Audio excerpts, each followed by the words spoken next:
أعوذ بالله من الشيطان الرجيم بسم الله الرحمن الرحيم أرأيت الذي يكذب بالدين فذلك الذي يدعو اليتيم ولا يحض على طعام المسكين فويل للمصلين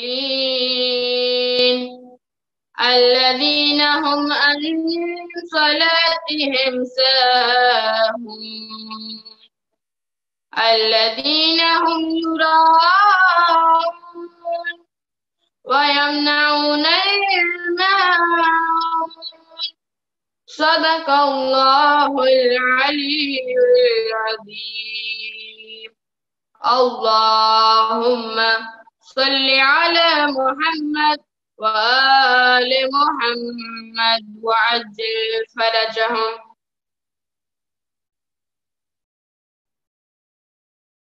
Thank you, Ayan, for your beautiful recitation of the Quran, and again a hadith from the Prophet where he says that he has left two weighty things amongst us, the Quran and the Ahlul Bayt, and it is absolutely crucial that they go hand in hand and that we maintain a connection to both.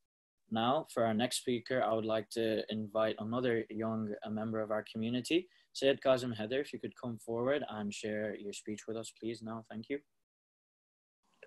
Assalamu alaikum. Can you hear me? Yes, Kazim, we can hear you. أعوذ بالله من الشيطان الرجيم بسم الله الرحمن الرحيم الحمد لله رب العالمين والصلاة والسلام على سيدنا ونبينا أبي القاسم المصطفى محمد اللهم صل على محمد وآل محمد وعلى آله الطيبين الطاهرين المنتجبين سيما بقية الله في الأرضين بسم الله الرحمن الرحيم إن الذين كفروا سواء عليهم أنذرتهم أم لم تنذرهم لا يؤمنون ختم الله على قلوبهم وعلى سمعهم وعلى أبصارهم غشاوة ولهم عذاب عظيم. Ayat number 6 and ayat number 7 from Surah Al-Baqarah. The translation of these ayah are: Surely those who disbelieve, alike is it to them whether you warn them or do not warn them, they will not believe. Allah has set a seal upon their hearts and upon their hearing, and there is a covering over their eyes, and for them is a great punishment. This is my first speech of Muharram 2020. And before I explain my topic, I would like to spend a few minutes explaining why I chose ayat number 6 and ayat number 7 from Surah Baqarah. I read Ayatul At-Tabattabai's Al-Mizan, an exegesis of the Quran, volume 1. In his exegesis, he says, Surely those who disbelieve will not believe.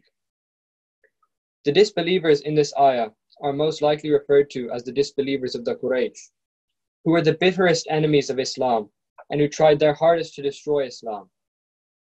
They continued stubbornly in their enmity until Allah destroyed them in the Battle of Badr and other battles. Alike is to them whether you warn them or do not warn them, they will not believe. This sentence strengthens this interpretation because it could not be applied to all disbelievers of this world. Otherwise, the door of the guidance would be closed. So we've established that those who disbelieve in this ayah are the disbelievers of the Quraysh. Likewise, wherever the term those who believe has been used in the Quran, it refers to the first and early Muslims. They are called this as a protocol of honor. Now, if you remember, in my last year's speeches, we looked at the reasons and causes of Imam Hussein's uprising. In the past few years, I centered my speeches around the events that led up to Karbala. With Karbala being such a crucial event in the history of Islam, let me take a step further and say that Karbala is a crucial event in human history. And I'll give you one example to support my argument. There is no such event in human history that people have remembered like Karbala. And despite the fact that Karbala took place over 1400 years ago, we commemorate Karbala as if it happened yesterday. So I wanted to focus this year's speeches on the events that took place after Karbala. So I chose the effects of Karbala on Islam as the topic for my Muharram speeches this year. And inshallah, we will delve deep into the various aspects of this topic in the coming days. Today, however, I'd like to give you a brief overview of the events that led up to Karbala. But before we discuss this, what makes Karbala such a pivotal event in Islamic history? And more importantly, what was Karbala? Karbala was the battle of good versus evil, the pious versus the impious, the rising of Imam Hussein alayhi salam, the embodiment of piety, versus Yazid, the head of impiety. On the day of Ashura, Imam Hussein alayhi salam was the representative of Rasulullah sallallahu alayhi wasallam. The Imam's main goal was to safeguard and to protect Islamic principles and to guide the Ummah on the right path. On the other hand, you have Yazid and the Banu Umayyah, who used brute force, bribery, and illicit means to rule over the Muslim Ummah. There was a series of events that resulted in the tragedy of Karbala that I've explained in my previous year's speeches. And if I were to pinpoint the root cause of the tragedy of Karbala, it would be the hatred of the Ahlul Bayt alayhimus salam. Now let's acknowledge that Karbala wasn't a battle between two princes, as some historians try to portray. The martyrdom of Rasulullah's grandson took place because of the Umayyads' hatred of the Ahlul Bayt. This hatred had been around for a long time, even during the life of Rasulullah, but it only began to manifest itself after the Holy Prophet passed away. So I'd like to start with Saqifa, the event that started it all. Immediately after Rasulullah's passing, many of the Prophet's so-called companions nominated Abu Bakr as a caliph, despite the fact that Rasulullah, during his lifetime, had made it clear on numerous occasions that Imam Ali alayhi salam would be his successor. Not to mention the event of Ghadir Khum, where Rasulullah addressed the Ummah and officially nominated Imam Ali as the leader of the Ummah after Rasulullah. Next, I'd like to discuss Osman's Khilafat quickly. Osman appointed Muawiyah as the governor of Syria. Muawiyah never recognized Imam Ali alayhi salam as a righteous ruler, and so he openly violated Islamic principles. So Imam Ali had to confront the tyrant on the battlefield, as Muawiyah would not listen to reason. This led to the battle of Siffin and Nahrawan.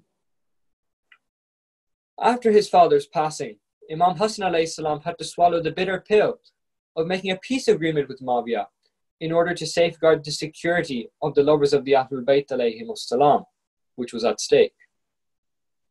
So let's spend some time analyzing the peace treaty between Imam Hassan and Muawiyah. Imam Hassan alayhi salam made peace with Muawiyah on the condition that he takes over the command of the Muslims, rules them according to the Book of Allah and the tradition of his Prophet. Also, Muawiyah would not pledge the caliphate to anyone, that the people would have peace wherever they live in the land of Allah, whether it be Syria, Yemen, Iraq, or Hijaz. That Ali's companions and his followers, their lives, their money, their wives and their children would be safe wherever they were. That Muawiyah pledges this before Allah, that he would harbor no evil or harmful schemes, whether in secret or in open, towards Hassan ibn Ali and his brother Hussein, or any of the people of the Messenger of Allah, and that he would not terrorize them in any respect. So what did Muawiyah do? Immediately after signing the peace treaty, Muawiyah said, I trampled this treaty under my feet. He announced that he was creating the Umayyad dynasty and that when he died, his son Yazid would succeed him as a king. The last term of the treaty, however, was that Muawiyah would not nominate anyone as his successor, which he violated, just like every other term of the treaty. Yazid immediately, after taking over the so-called caliphate, demanded that Imam Hussein do his bay'at. Now a very simple question arises. Why was Yazid so adamant about getting Imam Hussein's bay'at? It's because he knew that without Imam's bay'at, he would never legitimize his rule over the Muslims. Imam Hussein decided to journey from Medina to Makkah.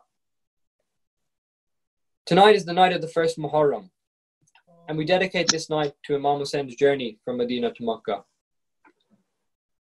It's the month of Rajab in the 59th Hijrah, when Imam Hussein alayhi salam was forced to leave his city. I'm sure that you know that Imam Hussein alayhi salam has lots of memories here. Dear youth and respected elders, it is very easy for me to say, but Imam Hussein had a lot of memories in Medina. After all, this was the city where the Imam was born and grew up.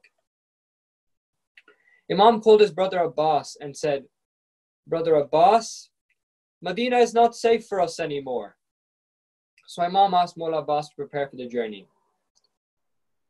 But before leaving Medina, Imam visited the graves of his grandfather, his elder brother, and his mother. The Imam first went to his grandfather Rasulullah's holy grave and said, Nana, the time has come for your Hussein to leave Medina. Nana, please accept my last salam. Then the Imam went to his brother's holy grave and said, Bhaiya, please accept my last salam. Lastly, Imam visited the grave of his mother, Bibi Fatima Zahra Salamul Alayha. Some historians narrate strange detail here. When Imam Hussein visited his grandfather and his brother's grave, Imam Hussein walked with full confidence. But when Imam saw the grave of his beloved mother, he ran towards the grave like a young child while crying, Amma, this dunya is separating us. Imam Hussein then said, Assalamu alayka ya ummahu. Amma, please accept my last salam. وَسَيَعْلَمُ الَّذِينَ ظَلَمُوا أَيَّ مُنْقَلِبٍ يَنْقَلِبُونَ.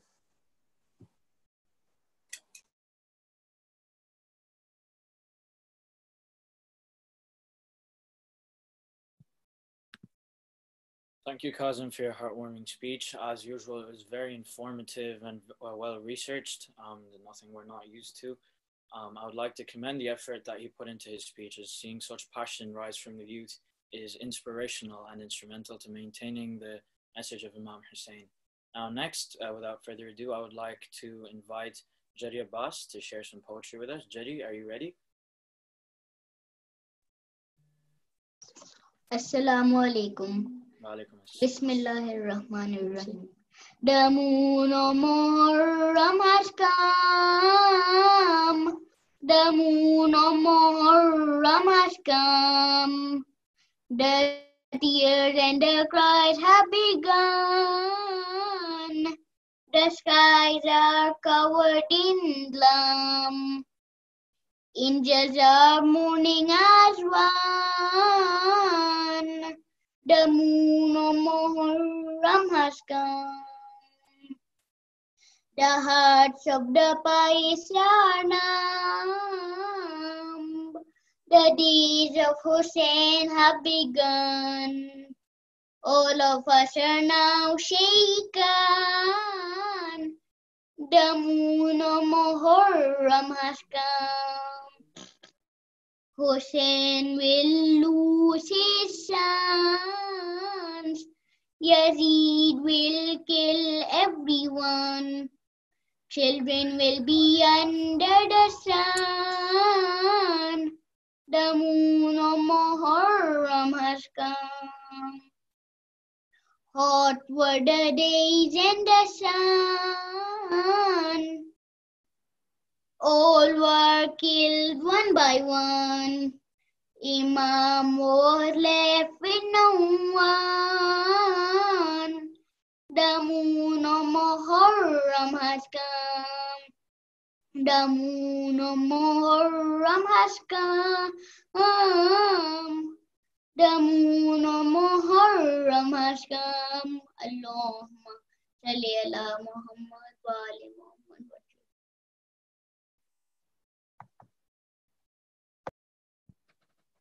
Once again, I would like to thank Jedi for reciting in the Bargah of our Imam.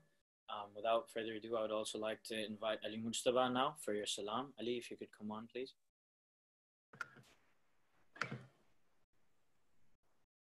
Assalamu alaikum, everyone. A'udhu billahi minash shaitanir rajeem. Bismillahir rahmanir rahim. Chand Karbala ke तूने तो देखे होंगे उतरे थे इस ज़मीन पर अर्श बरी के तारे है चांद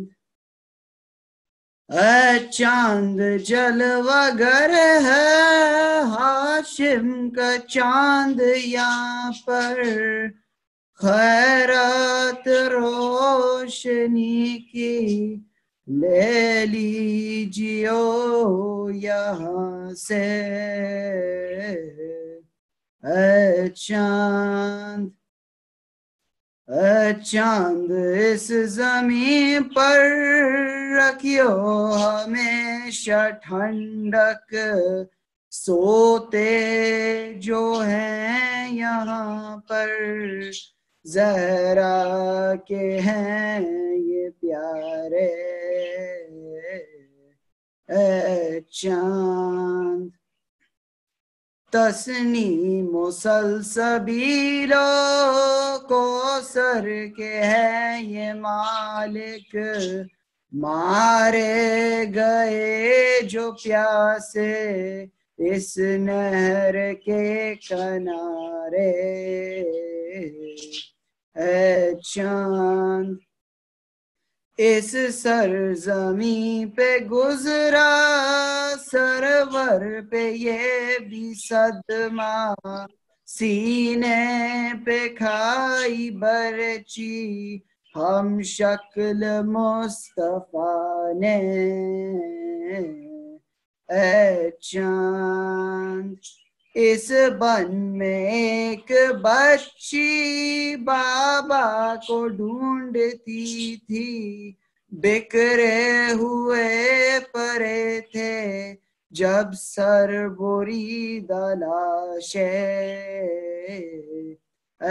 चांद करबला के तूने तो देखे होंगे उतरे थे इस जमीन पर अर्श बरी के तारे चांद सलावत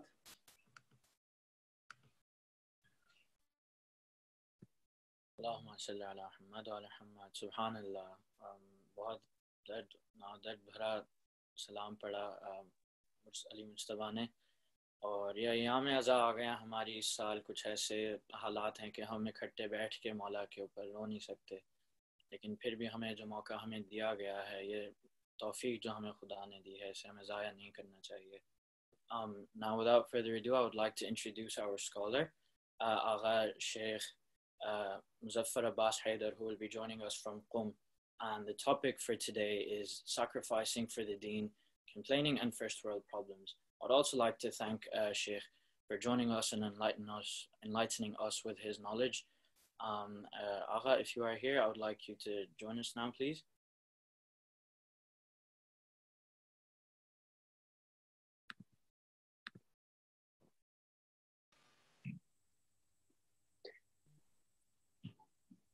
Assalamu alaikum.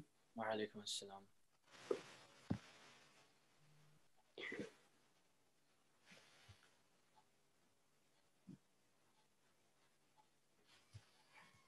Can everybody hear and see me? Yes, I'm working. Your audio and your video is working. Yes. Alhamdulillah, alhamdulillah. Salamun alaikum to everybody.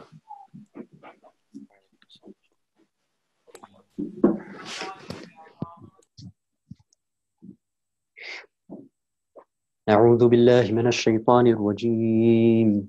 بسم الله الرحمن الرحيم. والضحى والليل إذا سجى ما ودعك ربك وما قلى وللآخرة خير لك من الأولى ولسوف يعطيك ربك فترضى ألم يجدك يتيما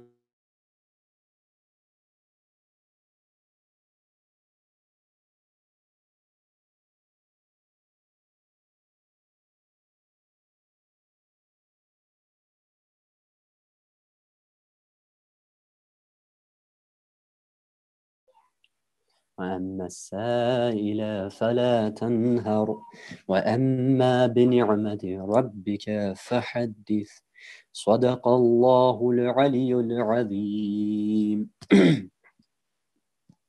I'd like to start by giving my sincerest condolences to all of the believers, and I'd like to pray to Allah that He rewards us for this deep-seated, fiery pain that we have in the depths of our hearts, for the martyrdom of Abu Abdullah al-Hussein alayhi salam, and I pray that He gives us the opportunity and the ability to serve Imam Mahdi ajjalallahu ta'ala farajahu al-sharif in avenging the blood of that pure saint and Imam of ours who was martyred in the dry plains of Karbala.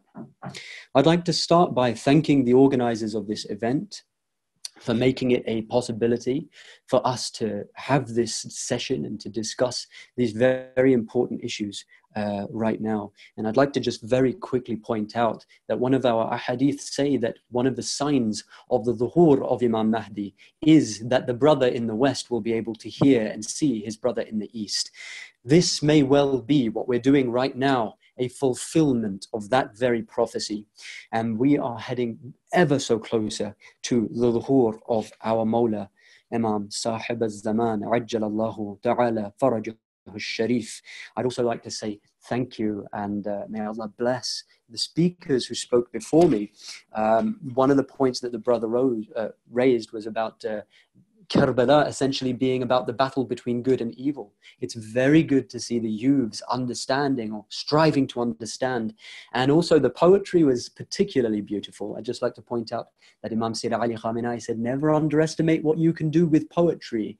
Sometimes the most eloquent of speakers can't make you cry, but poetry can. So without further ado, I'd like to ask one last time if everybody can hear me and if everything's good to go, and we'll begin. ببركة الصلوات على محمد وآل محمد. بسم الله الرحمن الرحيم.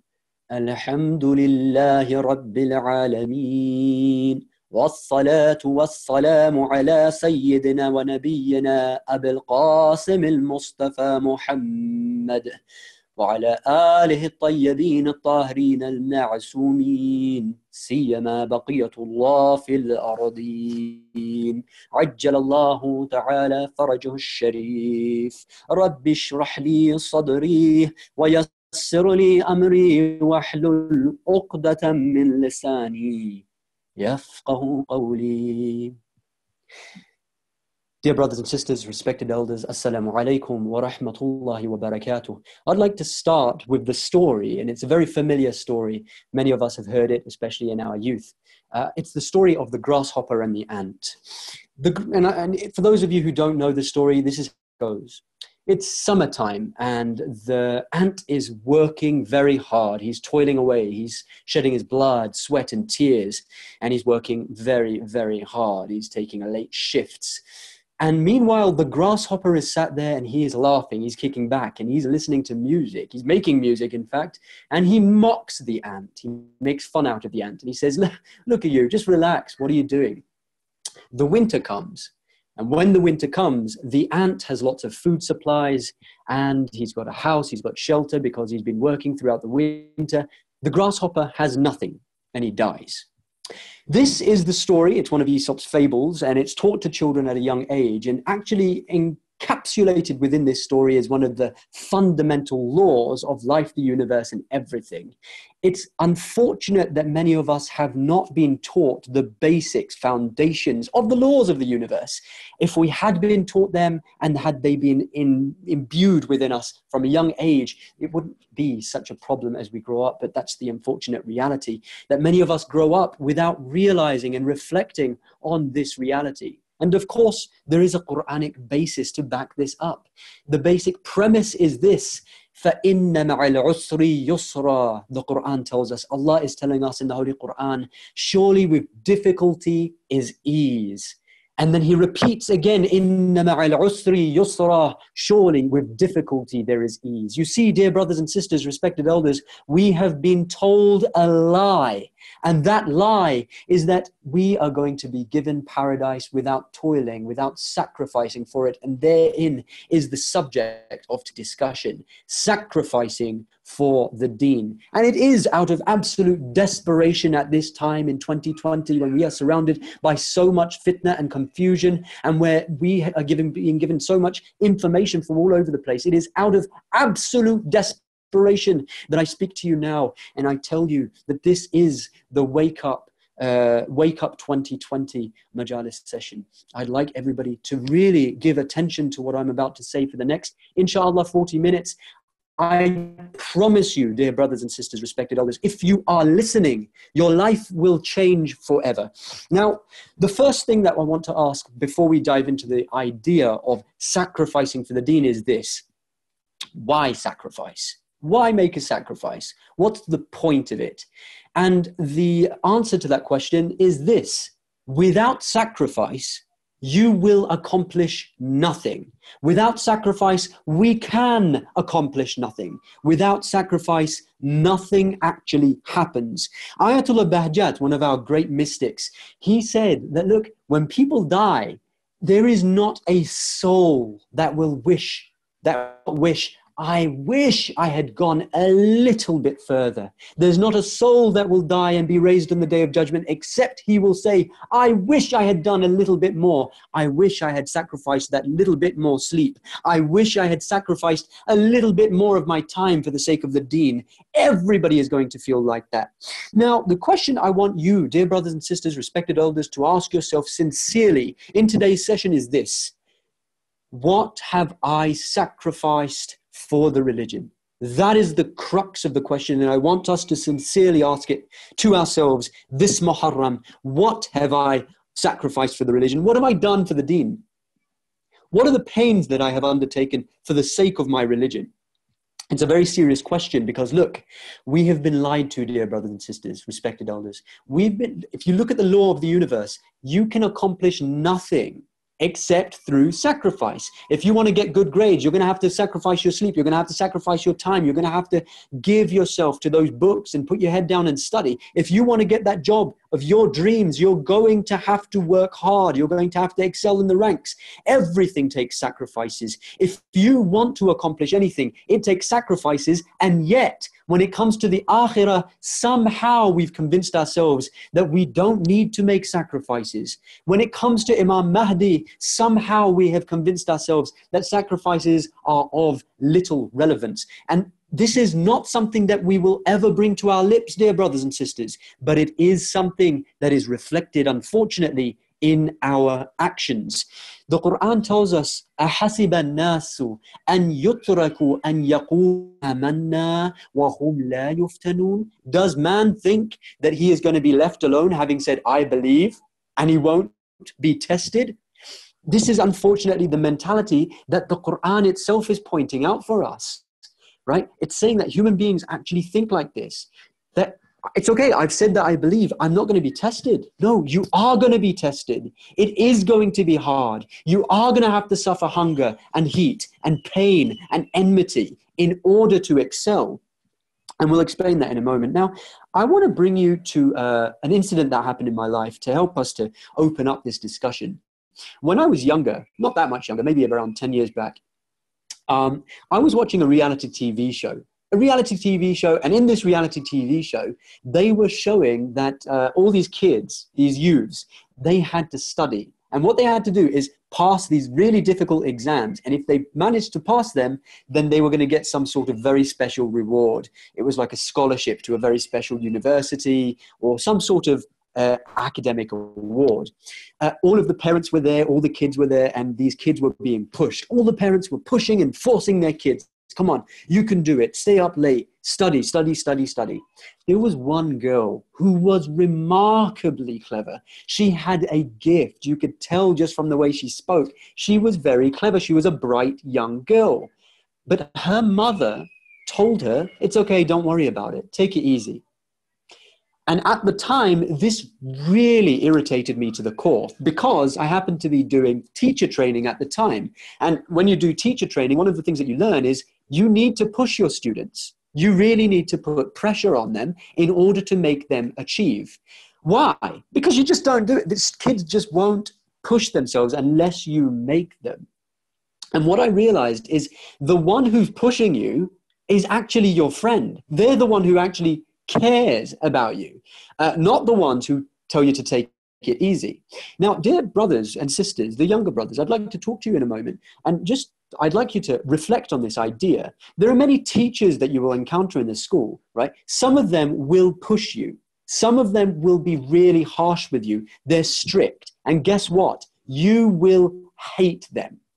And at the same time, there's some teachers who aren't strict at all. You walk into their class and they show you a video. You're just watching a movie the entire class. You're just chilling out. You're chatting with your friends. They don't even say anything. They're probably on their phone until the principal walks in, and then they straighten up and they pretend like they're teaching you something. At the time, you will like that teacher because they're letting you get away with murder in the classroom, and you will hate the teacher who is being strict with you. But let me tell you something. When you get to the exam day, everything reverses. Suddenly, that teacher who was strict with you, who you hated before, suddenly you love them on that day. And that teacher wasn't strict with you, who didn't push you, who didn't force you to do your work, you suddenly hate them because you're realizing that you are failing your exam because of them. The same thing when you're leaving school and you've left with good grades, you turn back, you look at those teachers who helped you to accomplish it, and you admire, you love them, even though back then you hated them. And the opposite happens with those teachers who took it easy with you. The fundamental point that I want to point out here is a hadith of Imam Ali alayhi salam, who tells you your sincere friend is the one who points out your flaws. We have been raised in a society, especially in the West, which teaches us that the one who's telling you to do good and to refrain from haram is somehow somebody who's judging you and you need to push them aside. But this is not the reality, dear brothers and sisters, respected elders. The one who is telling you and pushing you to achieve and make sacrifices for the deen, Imam Ali alayhi salam himself is telling you that is your sincere friend. That is the person who sincerely cares about you. So as this discussion continues, I don't want anybody to think that I'm having a go, although in many cases I am. I want you to understand that everything I'm saying is out of compassion and love for you, dear brothers and sisters. Now, I want to take this now to the discussion of dunya versus deen. For those who have just tuned in, look, we're talking about sacrificing for the deen. We're talking about how some people will push you to sacrifice and some people won't. And those who push you to sacrifice are your real friends. And those who push you to just relax, they are making you fall into the grasshopper trap.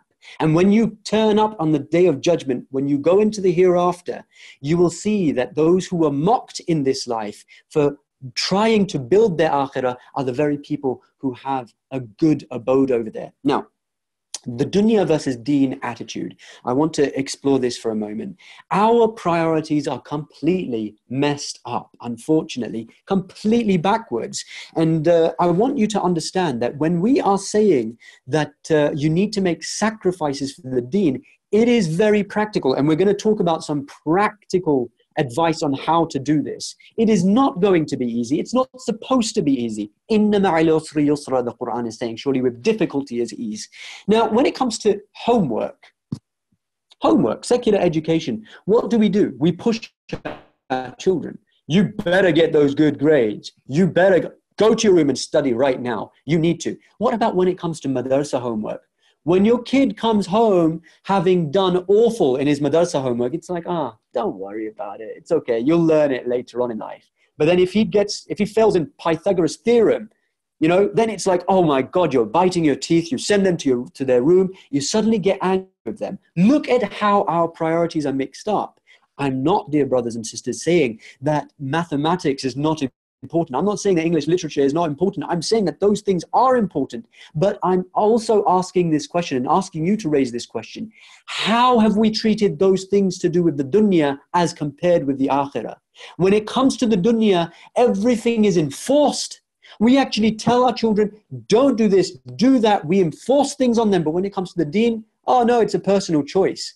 Look at how we scold our youths. They drop a glass of water. We are on their case. How dare you do this? They do something silly, like they get detention one day, or they fail in their classwork, whatever it is, secular things which are all to do with dunya and not to do with akhirah. We take it very seriously. But when it comes to anything to do with the deen, suddenly we have this fi sabilillah attitude. MashaAllah, even if you've studied this much, even if you've studied a line, good on you.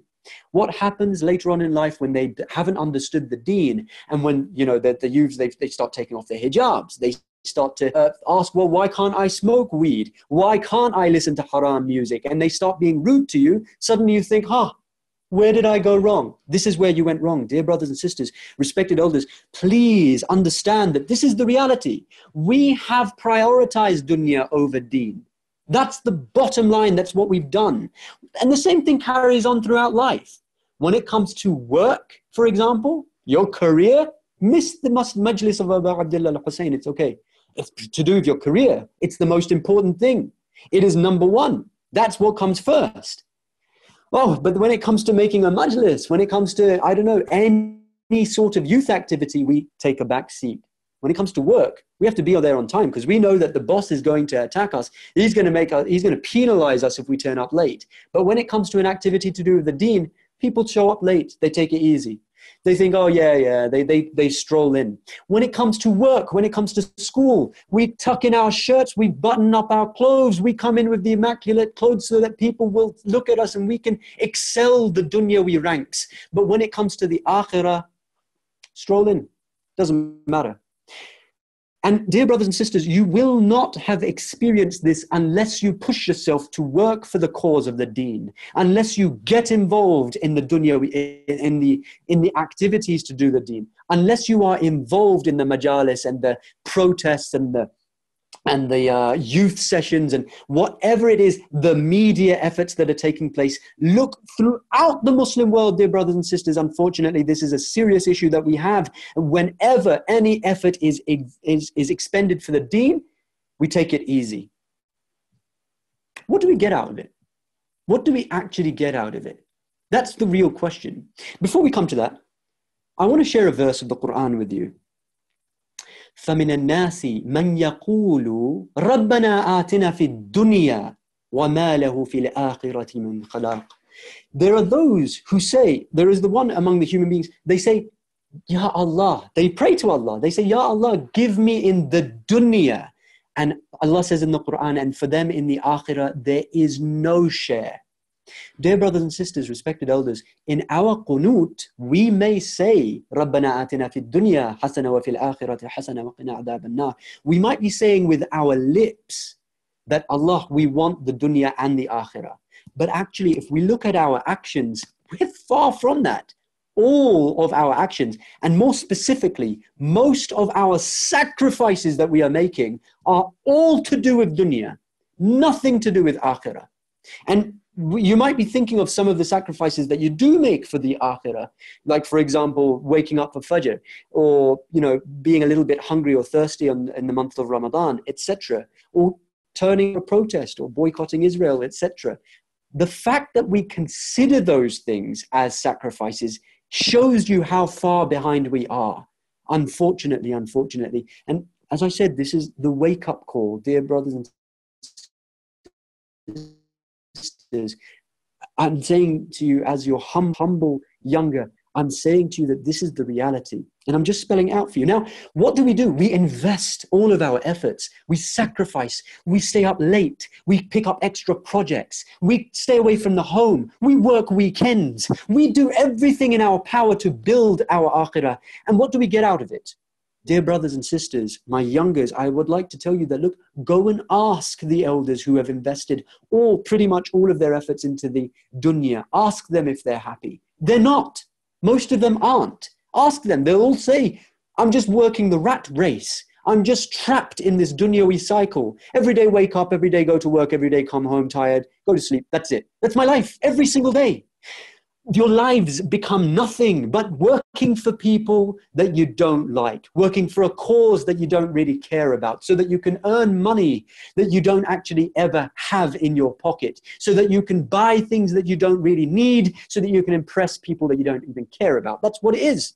That's what we have made our entire lives. And I've gone to the youths, I've said to them, dear brothers, what are you doing with your lives? You're slaves. And they've agreed. They've nodded along. And nobody can disagree that we have made ourselves into the slaves of the Taghuti system and the slaves of the dunya. And it is so sad that the next generation also seem to be falling for the very trap. The trap that will give you no happiness. Dear brothers and sisters, there is a hole in your heart. And that hole can only be filled by Allah subhanahu wa ta'ala and the Ahlul Bayt. Otherwise, this is why Imam Ali alayhi salam taught us, the more you run after the dunya, the more it will run away from you. And the more you run away from the dunya, the more it will run after you. There's an example,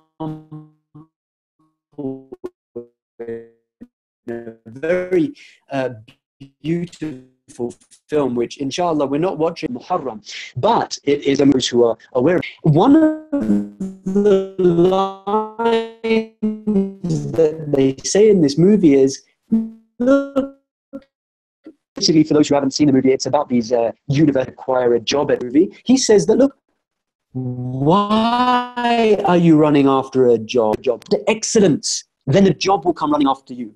You see, within this, Allah is even giving you signs from secular. This is how merciful Allah is. Even in the media created by the enemies sometimes, Allah will give you messages which are true. This is why Imam Ali alayhi salam taught us, don't chase after the dunya, but that's what we're doing. Now, if you make efforts for the dunya, you will be rewarded with the dunya. And if you make efforts for the akhirah, you will be rewarded with the akhirah. Don't let people deceive you into thinking that, oh, you know what, I'm going to get both. No. For everything you did in life, you had to make a sacrifice of the price of the akhirah is dunya. The real understanding of this verse even is the best of this life is that which will help us to accomplish in the next life. But we can talk about that another time. Now, since it's the month of Muharram, I'd like to take us now to the message of Karbala. One of the most significant and life-changing messages of Karbala is the... Yes, sir, you may proceed. Okay. All right then. So the traits of the people of Kufa. One of the biggest issues that the people of Kufa had was precisely this. They weren't prepared to make sacrifices. And I want to highlight two verses here. Now, whenever it comes to any activity to do with the Deen, what will happen is people will make excuses. These are the same excuses that people of the past have made. From the people of Kufa to the Arab and the Bani Israel, they have made such excuses before. Islam is inviting you to the battlefield, to the battlefield of today. Just like the brother saying that, look, Karbala is a battle between good and evil. That and evil exists in today's world, and we need to identify who the good is and who the evil is and make sacrifices in order to stay away from the side of evil and to serve the side of good. One of the verses is this. The Quran says about the desert Arabs. The desert Arabs, they came to the Holy Prophet and they said, well, look, we are Muslims, but they weren't actually Muslims. And when the Holy Prophet asked them to, commanded them, in fact, to come and fight, you know what they said? They said, we have been preoccupied with this and with our families. So forgive us. Ask Allah to forgive us. This is the mentality of the desert Arabs who were not believers, okay? And many of us have this very same mentality. And believe it or not, dear brothers and sisters, you are going to witness it with your own eyes, inshallah, as time progresses. If and when Imam Mahdi comes and you see the zuhur happening, this is the very same excuse people will use. They'll say, well, I'm too preoccupied. I've got a business to attend to. I've got family to attend to. This is what's going to happen. We're so preoccupied with it now. We are so attached to it now. It's like a drug. The dunya is like a drug. You're addicted to it. You hate it, but you keep sipping it like seawater. You keep drinking and drinking until you die from it. This is what the dunya does. Even though we recognize it to be something which is holding us back and chaining us down, we say it's preoccupying us. I want you to forgive me. Every time there is a sacrifice to be made, whether it is a protest, whether it is some sort of youth session, whether an event has taken place and we need mu'mineen to gather in the streets or online, wherever they are, wherever we have needed them, where have they shown up? Wherever the cause of Imam Mahdi has needed them, where have we shown up? It's a question. And how many times have we used the excuse that our family and our property kept us occupied? There's another verse I want to share with you. This is a verse about Bani Israel. Bani Israel, many of the scholars of tafsir, they say that, look, they are a reflection of the ummah today. And the Holy Prophet, there's a hadith from the Holy Prophet, he says that Bani Israel were faced with tests, and those same tests will be faced by my ummah. What did they face? Musa, the prophet, the imam of the time, told Bani Israel, go and fight the enemies. Go and liberate yourselves. What was the response of Bani Israel? قالوا يا موسى لن ندخلها أبدا ما داموا فيها فاذهب أنت وربك فقاتلا إنها هنا قاعدون. This is what they said. They said, oh Musa, we will never go there as long as those enemies are there. So you go with your Lord and fight them. We will be sitting right here. Literally, this is what the Quran tells us of the attitude of Bani Israel. Dear brothers and sisters, respected elders, it's 2020. Unfortunately, many Shias, many of those who claim to love Abu Abdullah al-Hussein, many of us, unfortunately, we have this mentality that the world is a mess. Yes, there are tyrants running things. Yes, there is great injustice taking place, but that's okay. Imam Mahdi will come and fight these enemies. Imam Mahdi will come and clean up this mess. I'm sitting right here. This is precisely the attitude of Bani Israel. This is the attitude that we have today. If we are seeing that injustice is taking place, it doesn't matter what we say with our lips, dear brothers and sisters. We have to take action. We have to be prepared at least to make sacrifices in order to stop that injustice from taking place. The very well-known hadith that is about Imam Mahdi, what does it say? The world will be full of injustice, and Imam Mahdi will fill it with what? Justice. So you can see justice taking place. Are we acting to fight that injustice? Are we willing to make sacrifices? Let's talk about that for a moment. What sacrifices have we actually made? Let me take you back to the question again. Ask yourself, dear brothers and sisters, what have I sacrificed? Let's talk about sacrifices for a moment, because there's lots of different sacrifices we can make. One of the sacrifices that we've talked about is toil, working hard, blood, sweat, tears, really spending sleepless nights on an Islamic project. Have we ever spent a night just trying to build something for Islam? Have we spent even a day dedicated to learning Islam, which, by the way, isn't sacrifice? It's actually getting something. When we say Rabb ilma in the Quran, it teaches us to pray, oh Allah, increase me in knowledge. We're actually saying increase me, because knowledge is infinite. What have we sacrificed? Dear brothers and sisters, respected elders, have we sacrificed our friends? That's one of the sacrifices we can make. Where have we sacrificed our friends? There's two ways you can sacrifice your friends. Either you actually lose your friends. Have you ever lost a friend? Is there any friend of yours who's, just got lost because of the cause? He was killed, or he went to prison, or have we experienced the pain of that?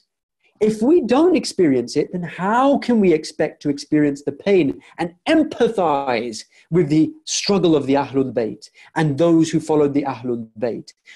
Which of the Ahlul Bayt were not imprisoned? Which of the Ahlul Bayt and the prophets of the past were not poisoned or killed or persecuted or stoned or mocked or ridiculed for the sake of the religion? Which of them?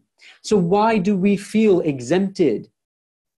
حسب الناس أن يتركوا أن يقولوا آمنا وهم لا يفتنون. Does man really think that he's going to be left alone to say, I believe, and he won't be tested? Have we made sacrifices? What does Imam Ali alayhi salam say? What does Imam Hussein alayhi salam say? What do our hadith say? Truth has few friends. Why do you have so many friends then? Think about it. Why really? Ask yourself. Why are you so popular? Why are you still on Facebook? Even though most of them are superficial friends, and we've worked that out to an extent. But why do we still have so many friends? So we can post this picture. But that makes no sense. It's a paradox. Why do we have so many? We say it so many times. Imam Ali alayhi salam, did Imam Ali alayhi salam not say, if you love me, be prepared destitution? Whereas we don't have it. We've never tasted it for the sake of the religion. Okay, so that's friends. What about reputation? Have we ever prepared to be ridiculed? Have we ever thought I might be attacked and people might mock me and make fun out of me if I do this thing for the religion, but I'm going to do it anyway? The Quran tells us, من كان يريد العزة فلله عزة جميعا. One who desires honor, then for Allah is honor entirely. But have we believed that? Of course we haven't. Even if we say intellectually, even if with our hearts we say that we believe it, which I'm sure many of us do, it doesn't mean a thing until you show it in your actions. This is why the Quran continuously and constantly says, الَّذِينَ آمَنُوا وَعَمِلُوا الصَّالِحَاتِ. Those who believe and do good deeds, because belief and doing good deeds go hand in hand. You can never say, I just simply believe and you're going to be left alone. It doesn't work that way. That's a lie we have been told, and it's a lie that we perpetually tell ourselves. It's not going to get us anywhere. Reputation. Travel. Where have we, it's funny, Muslims generally, alhamdulillah, we have suffered. I'm not going to say that we haven't sacrificed at all, because we have, dear brothers and sisters. Every time we enter an airport, it is painful. We do feel like, we are being penalized for no good reason, even though none of us would even harm a fly, let alone another human being. And yet we're treated like absolute criminals. This is good, alhamdulillah. This is a little bit of the persecution. But really, where have we consciously made steps, even knowing that, yes, after this, my travel will be inhibited? The Quran, one of the verses of the Quran, this is precisely what it says. Do not be deceived by the free traveling of the disbelievers. Don't think that just because they're traveling freely, they're on the right path. No, and this is another problem that we have, that when somebody does do something for the cause, when somebody does make a sacrifice for the cause, when somebody does get imprisoned, when somebody does get attacked for the cause, when somebody's reputation does get attacked, when the media does assault somebody, when the Zionists choose and pick somebody and they make ridicule out of them and they paint them, for example, as a pedophile, or they try to destroy their reputation, we all jump to it and we say, see, they did something wrong. That's why it happened to them. This mentality where we blame the victim, this is victim blaming. When we blame the victim, the Quran teaches us that this is precisely the mentality of the munafiqeen, of the hypocrites, not the mentality of the believers. The Quran tells us, وَمِنَ النَّاسِ مَنْ يَقُولُ آمَنَّا بِاللَّهِ فَإِذَا أُذِيَ فِي اللَّهِ جَعَلَ فِتْنَةَ النَّاسِ كَعَذَابِ اللَّهِ. And among men is he who says, I believe in Allah. But when he is persecuted, when one is persecuted in the way of Allah, he thinks that the punishment of human beings is as the punishment of Allah subhanahu wa ta'ala. When you see somebody take a fall or take a hit for the sake of the religion, how many times have we done this? When we look at the revolutionaries of Islam, those who actually make changes, this is what we say. Anybody who has made a positive change, and that's what we're talking about, dear brothers and sisters. If you want to make a positive change, if you want to see a beautiful world, a world where there is no tyranny, there is no oppression, there is no pain, where the ahadith tell us a woman will be able to world to the other side of the world and grass, and she will not be harmed by any human being, a world of safety, a world of peace, where the ahadith tell us that it will be such a beautiful world that people will be searching for somebody poor to give charity to, but they won't be able to find them because poverty will have been eradicated completely. That is the world that we're building up to for the sake of Imam Mahdi. That is the world that is going to be there after the dhuhur of Imam Mahdi. If you want to see that world exist, do you think it will be possible without sacrifice?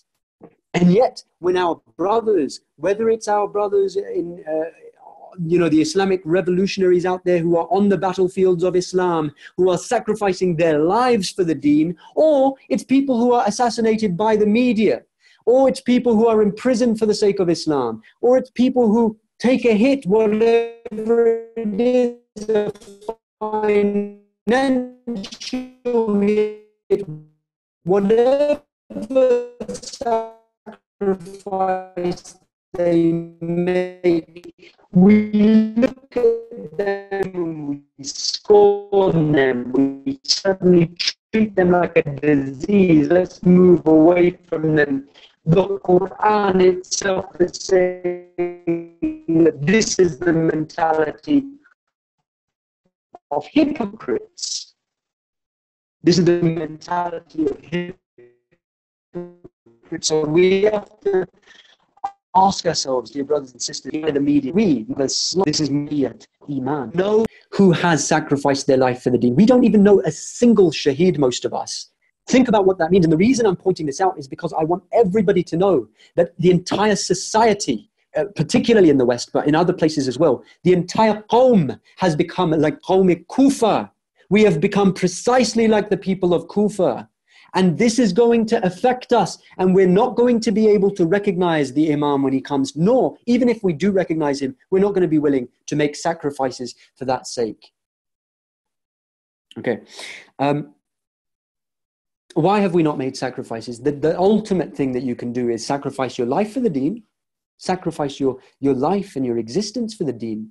And this is why the Holy Prophet taught us that above every good deed, there's fasting, then there's prayers, then there's, better than that is giving charity, and better than that is giving, smiling at an orphan, and it goes on and on and on and on until you reach shahada, until you give your life in the way of Allah, until your blood is shed for the sake of Allah. And at that point, Allah says that you have given such a thing for me that I will now thank you. I will thank you, and your reward now is me. You've given yourself for my sake, and I give myself for your sake. Dear brothers and sisters, respected elders, giving our life for the sake of the deen is such a faraway concept. The least we can do is honor those true shuhada, those true martyrs of our time and the martyrs of the past. The martyrs of our time, like Shaheed Qasim Soleimani, like Shaheed Hojaji, and the martyrs of the past, it's strange. We honor them. Like Abu Abdullah al-Hussein alayhi salam. And yet we feel and we see that, you know, he did that and that's great, but I'm not going to do that.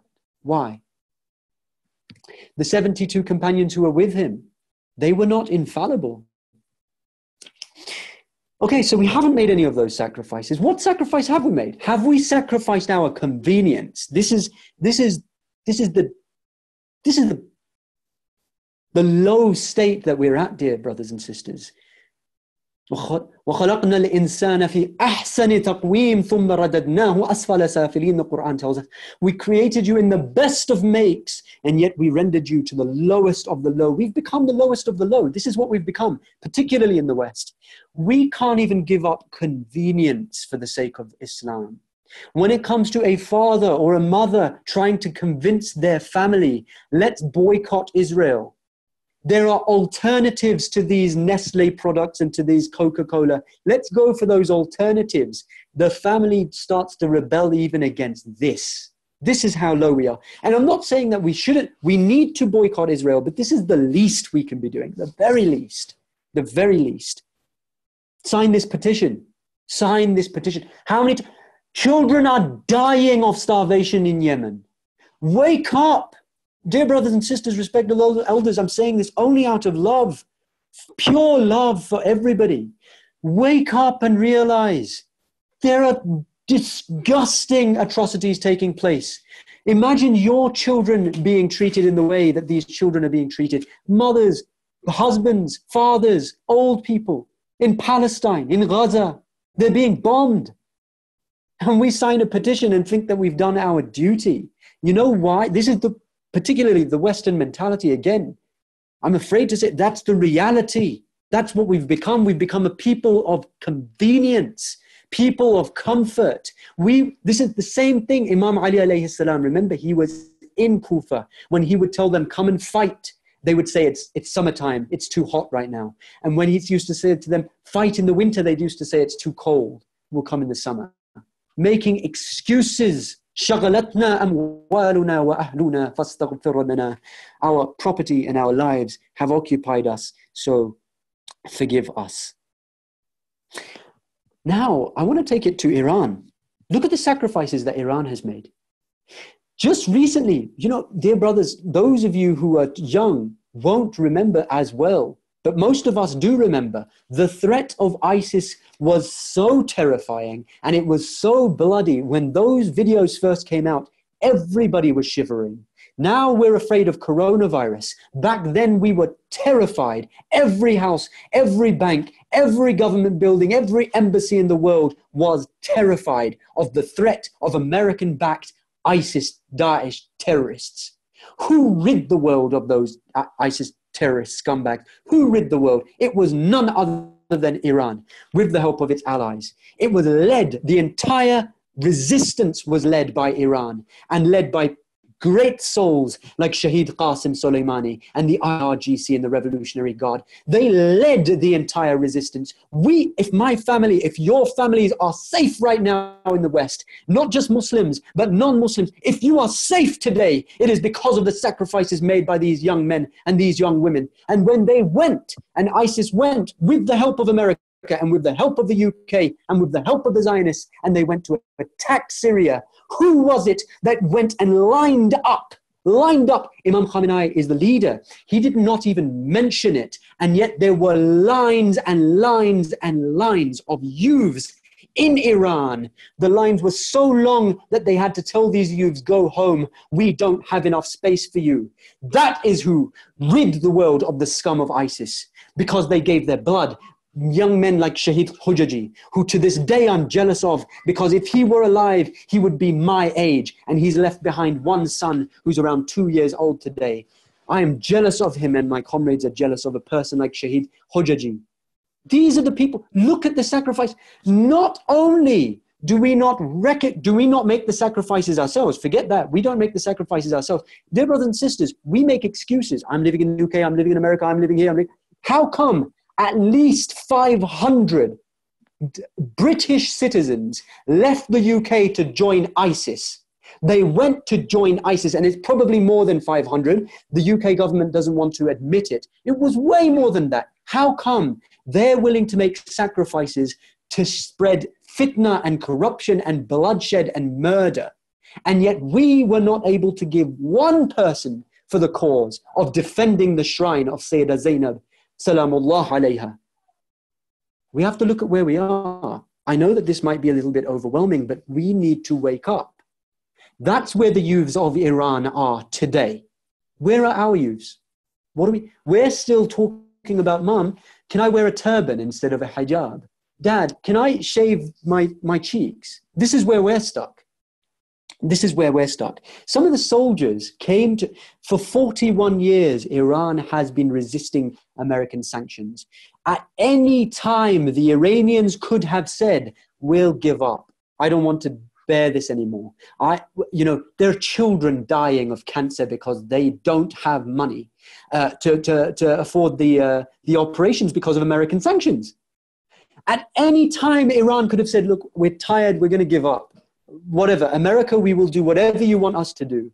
They never gave up. For 41 years, they've been striving. Some of the soldiers went to Imam Khamenei and they said, we've been fighting. We've given our blood. We've seen our comrades die on the battlefield. We haven't seen our family and friends.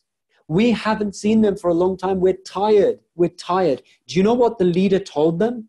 Imam Sayyid Ali Khamenei said, you don't have the right to say you're tired. You don't have the right to say you're tired. Do you know why? Because your entire existence belongs to Allah. You don't have the right to say, I've done jihad in His way. I've done something. I've sacrificed something for His cause. No, no, no. Your entire existence belongs to Allah subhanahu wa ta'ala. Dear brothers and sisters, respected elders, look at where we stand. Look at where they stand.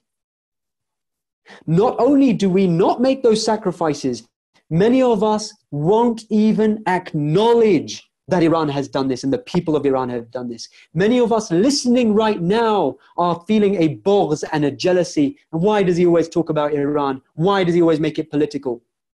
Because I'm not of the people of Kufa. That's why I will make it political. That's why. The Quran says, وَمِنَ النَّاسِ مَنْ يَشْرِي نَفْسَهُ بِابْتِغَاءَ مَرْضَاتِ اللَّهِ وَاللَّهُ رَءُوفٌ بِالْعِبَادِ.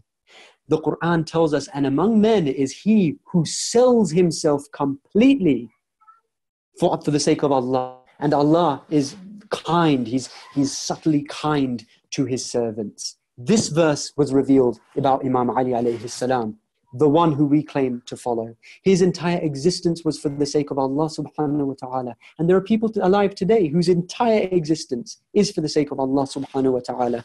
We have been deceived into thinking that the infallibles could do it. We can't do it. No.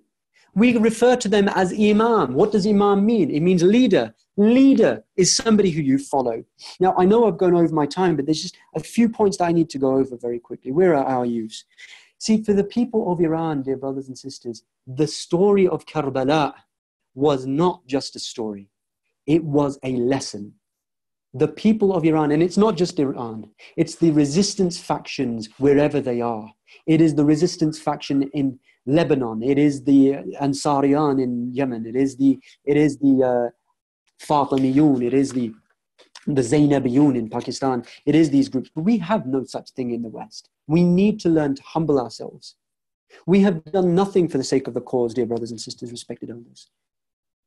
The other day, a youth messaged me, and this is a youth who has been extensively in contact with understanding the religion. He asks a question. He says, I'm on a train, and should I pray my prayers?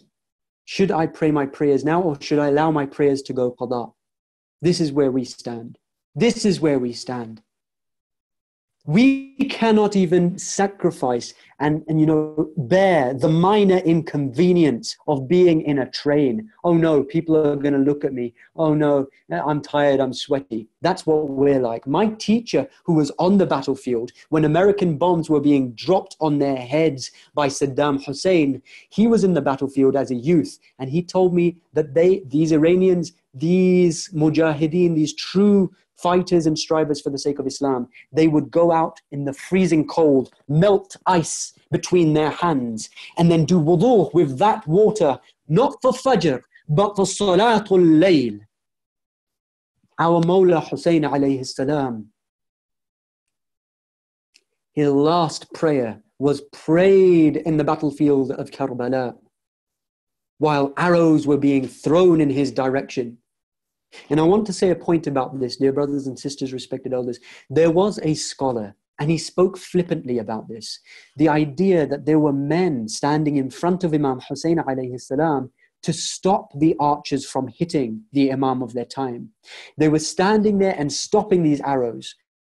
And this particular scholar, he spoke about this in a flippant way. He said, oh, it's easy. Anybody can do that. Stand. Anybody. And if you ask anybody today, would you be willing to take a bullet for your Imam? Everybody would say yes. Can you? Which sacrifices have you made? How have you tested yourself? How do you know that you would be able to take even a minor sacrifice? So this scholar, he goes to sleep, he has a dream. In his dream, he is standing in front of Imam Hussein alayhi salam, who is praying behind him. And in front of him is an archer. And this archer pulls back the arrow. And the scholar is standing there and he's willing to take this arrow. And the arrow comes flying towards him. He tries to stand there. And then at the last moment, he moves out of the way. He turns and he sees that the arrow has just struck the Imam of his time. Imam Hussein has been struck with this arrow. Then he tries again. The archer pulls back the bowstring and he lets go of this arrow. He tries to stand there with all his might, but he can't. The last moment, he hesitates. He gets scared, he moves away. The arrow again hits the Imam of his time in his chest. The last time he's standing there, he says, Ya Allah, please help me to do this. He stands there. As the arrow comes towards him, he wakes up. And that was the moment where this particular scholar realized that it is no easy thing to make a sacrifice for the sake of the Deen. I'd like to ask a question at this point. Why do you get rewarded for crying for Imam Hussein alayhi salam? All of us have heard the ahadith which say that you will be given paradise. Imam Baqir alayhi salam, Imam Sadiq alayhi salam, all of the subsequent Imams, they've taught us that if you cry for the sake of Aba Abdullah al-Hussein, even one tear, Allah gives you paradise. Paradise. Subhanallah. You know why? There's only one answer why, and that answer is because Allah subhanahu wa ta'ala is merciful. He loves you so much. He cares about his creation. He is so merciful that he is looking for an excuse he's looking for an excuse to forgive you, dear brothers and sisters, respected elders. He's looking for an excuse to forgive us and send us to paradise. But that doesn't mean that that is where it ends. Look at what Imam Khomeini said. These tears are tears which can be used, which when they gather, they become like a river which washes away the tyranny of the world. This is what we learn from Imam Khomeini. These tears are supposed to be the beginning of an avalanche which rids the world of all injustice. Now I'd like to ask you again, as we go to the Masa'ib now, I'd like to ask you again, dear brothers and sisters, what have we sacrificed for the sake of the religion?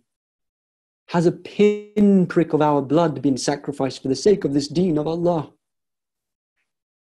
Imam Hussein alayhi salam is that one who shed his blood and the blood of his family and friends and comrades and allowed his family to be captives for the sake of the religion. Have we allowed a drop of our blood to be spread for this deen? Dear brothers and sisters, Inna lillah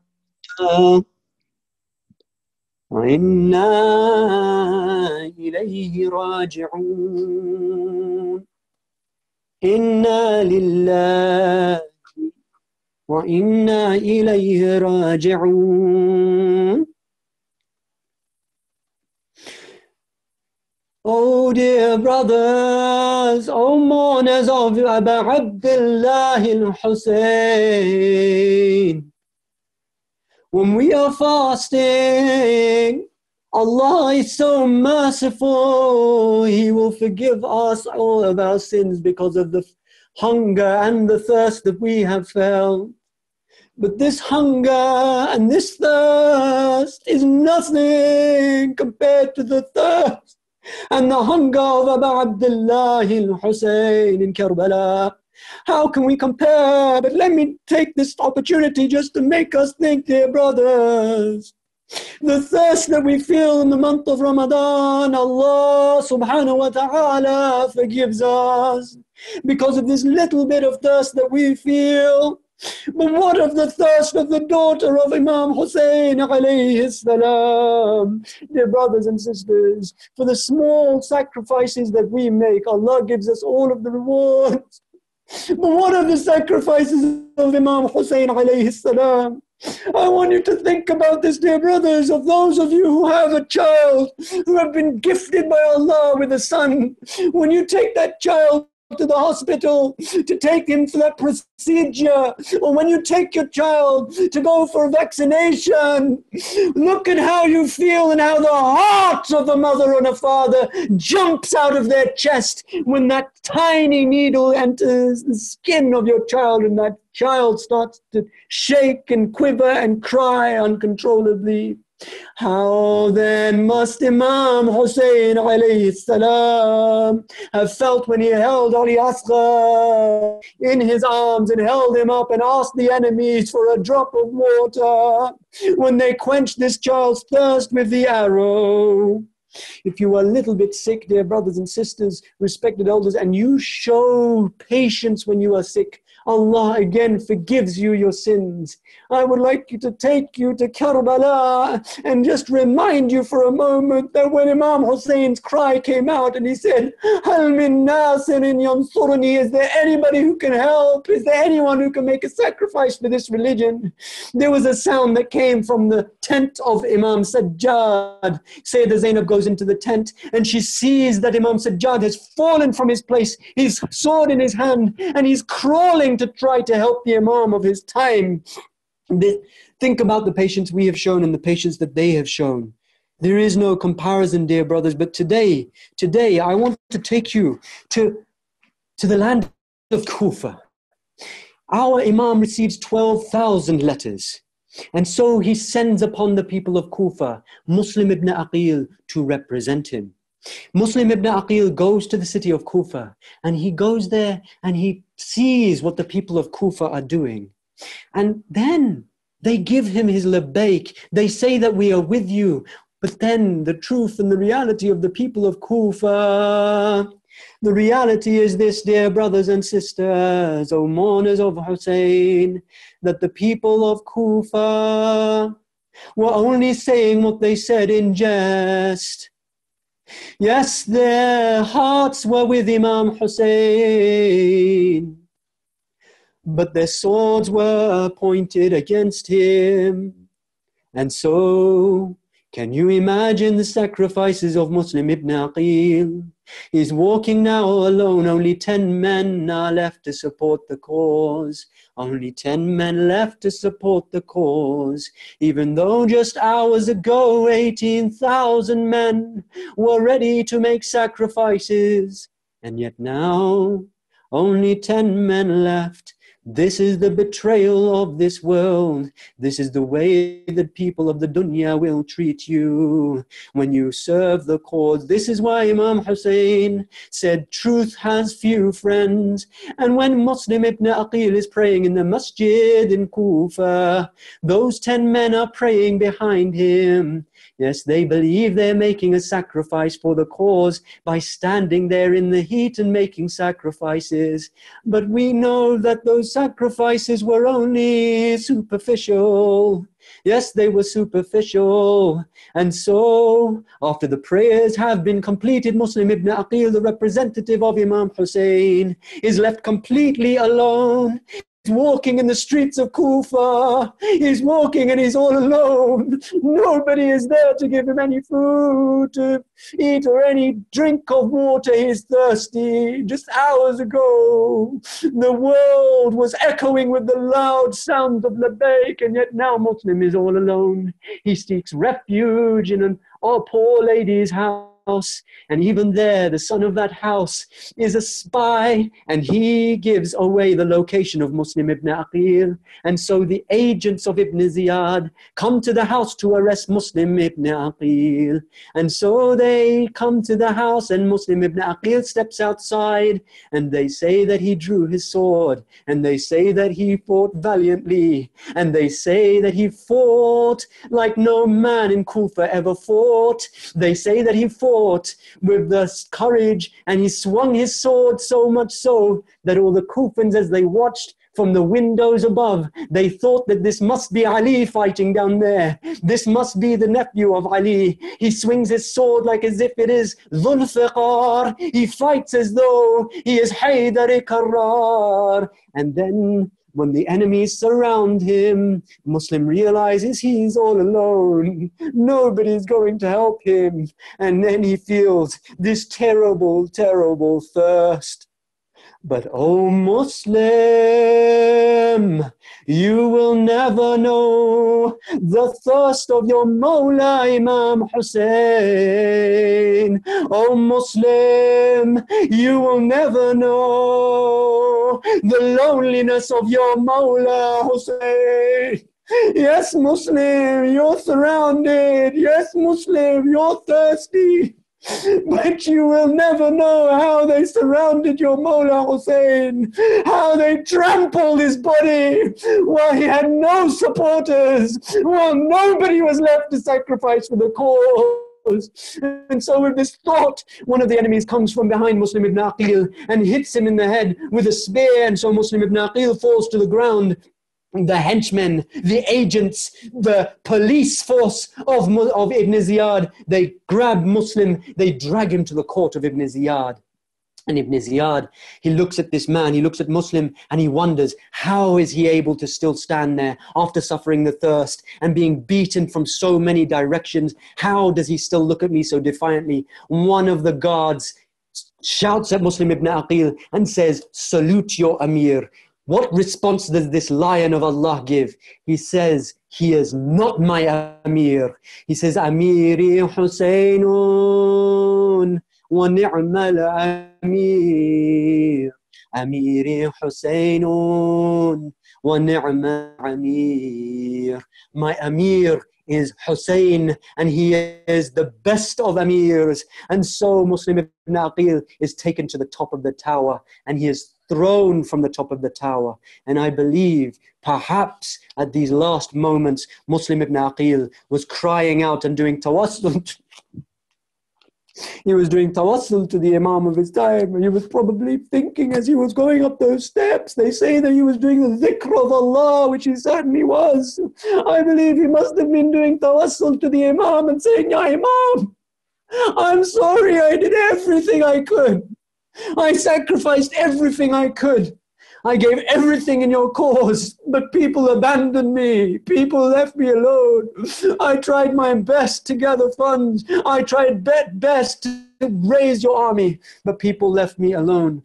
And now I am going to meet my death. Ya Mawla, I'm sorry that I will not be there when you cry out in the desert of Karbala. Hal min nasirin yansurni. Inna lillahi wa inna ilayhi raji'un. Inna lillahi wa inna إليه راجعون إن لله وإنا إليه راجعون.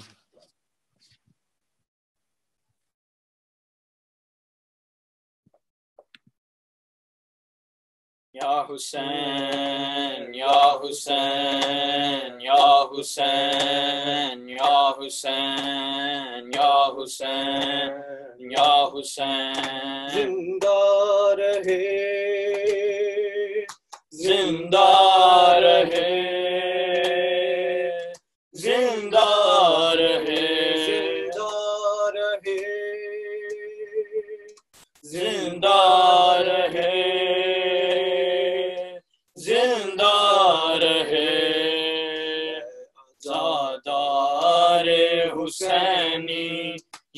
چلن زندہ رہے آزاخانے سجانے کی لگن زندہ رہے اے عزادار حسینی یہ چلن زندہ رہے آزاخانے سجانے کی لگن زندہ رہے جب عزاخانہ سجے تو دل بنے فرش عزا جب عزاخانہ سجے تو دل بنے فرش عزا دھڑکنوں میں ماتم شاہ زمن زندہ رہے اے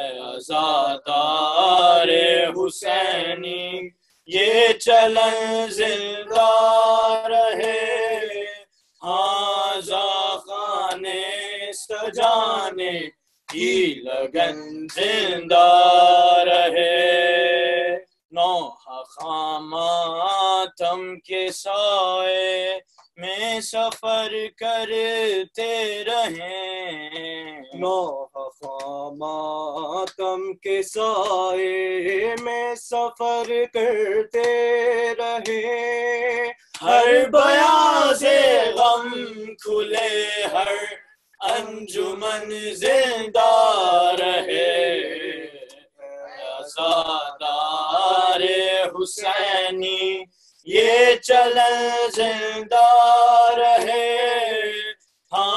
آزاخانے سجانے کی لگن زندہ رہے اے عزاداروں چلو مشکو علم کے سائے میں اے عزاداروں چلو مشکو علم کے سائے میں یہ تجمل یہ حشم یہ پاک پن زندہ رہے اے عزادار حسینی یہ چلن زندہ رہے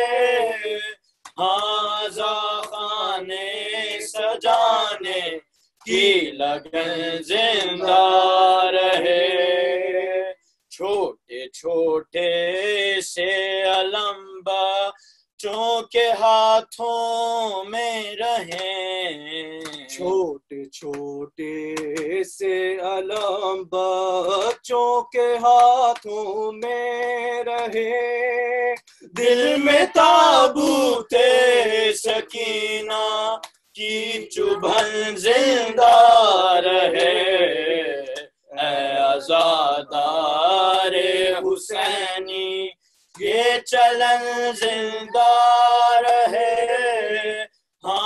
آزاخانے سجانے کی لگن زندہ رہے یا حسین یا حسین یا حسین یا حسین یا حسین یا حسین یا حسین یا حسین یا اللہم صلی علی محمد و آل محمد.